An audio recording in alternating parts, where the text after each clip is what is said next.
অনেকদিন ধরে দেখতেছি মাইল ফলকটি অদৃশ্য হয়ে আছে। তো একটু ক্ষুদ্র চেষ্টার মাধ্যমে আজকে মাইল ফলকটি দৃশ্যমান করার চেষ্টা করলাম। আমার এই ক্ষুদ্র চেষ্টা, আশা করি আপনারা সবাই আমার জন্য দোয়া রাখবেন, যেন মানুষের জন্য কল্যাণকর এবং আমার দেশ এবং দেশের জনগণের জন্য কল্যাণকর এমন কাজ করার আল্লাহ আমাকে তৌফিক দিক, যেন সারা জীবন মানুষের পাশে থাকতে পারি এবং মানুষের জন্য কল্যাণকর কিছু কাজ করতে পারি। এটার জন্য আমার সবসময় আমার জন্য দোয়া করবেন। আপনাদের কাছে এতটুকুই চাওয়া, এর বেশি আমি কোনো কিছু চাই না এবং এর বেশি কোনো কিছু আমি প্রত্যাশা করতেছি না। আপাতত শুধুমাত্র এতটুকুই চাই, আমার জন্য একটু দোয়া রাখবেন। শুধু দোয়া রাখলেই ইনশাল্লাহ সামনের দিনগুলো থেকে এর থেকে ভালো ভালো কাজ করার চেষ্টা করব। শুধু একটু দোয়া রাখলেই আমার জন্য যথেষ্ট।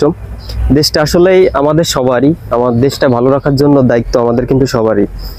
এই মাইল ফলকটি সবাই অদৃশ্য হয়ে আছে দীর্ঘদিন ধরে।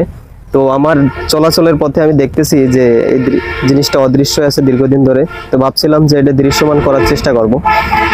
তো আজকে শুক্রবার, ছুটির দিনে একটু সময় পেলাম, তো বের হয়ে পড়লাম যে এটা দৃশ্যমান করার জন্য।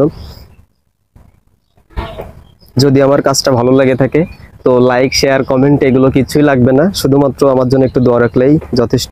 আরেকটা বিষয়, আসলেই এই যে মাইল ফলকটাই লেখা আছে যে ঠিক কোন জায়গায়, এই জায়গাটা উল্লেখ করা থাকে না।